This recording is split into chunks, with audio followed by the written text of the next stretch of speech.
Бағзы атынысын білдіретін сөздер бірінші атты мәтінді түсініп оқы дейді. Тігінші құс. Құйрығы ұзын кішкентай құстың ұясы салу ерекше.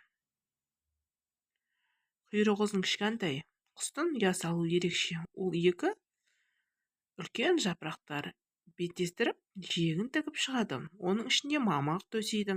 Жапырақты тігу үшін жіпті пайдаланады. Жіпті мақтадан немесе өсімдік мамығынан ереді. Осылайша ұя дайын болады. Тігінші құс Үндістанда мекендейді. Кішкентай құс ұясын қалай салады дейді. Кішкентай құстың ұя салуы ерекше. Ол екі үлкен жапырақтың беттестіріп жиегін тігіп шығады дейді. Оның ішіне мамық төсейді екен, сөйтіп тігеді екен. Ұя тігу үшін нені пайдаланды? Ұя тігу үшін жіпті пайдаланады екен, жіпті пайдаланады. Бұл құсты неліктен тігінші құс деп атайды? Себебі ұясы жіптен тігіп жасағандықтан, Тігінші құс қайда мекендейді? Тігінші құс Үндістанда мекендейді, міне. Тігінші құс Үндістанда мекендейді. Осылай сұрақ қойып жауап береді екенбіз, оқиды екенбіз. Екінші атты орын ауыстырып берілген сөйлемдерден мәтін құрап жаз дейді. Енді орындарын жөндеп жазады екенбіз, орындарына қойып. Қандай сұраққа жауап беретін сөзді тап дейді.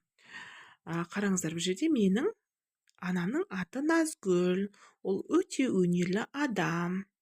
Анам бізді ісмерлікке баулып келеді.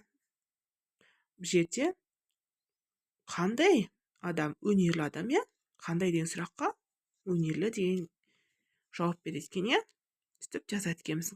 Менің анамның аты Назгүл, ол өте өнерлі адам. Анам бізді ісмерлік баулып келеді.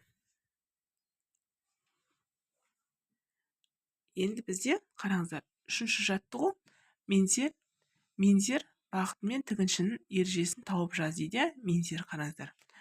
Қараңыздар, бүйтіп жазады екен. 7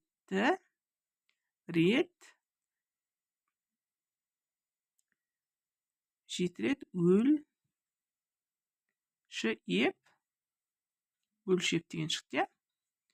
1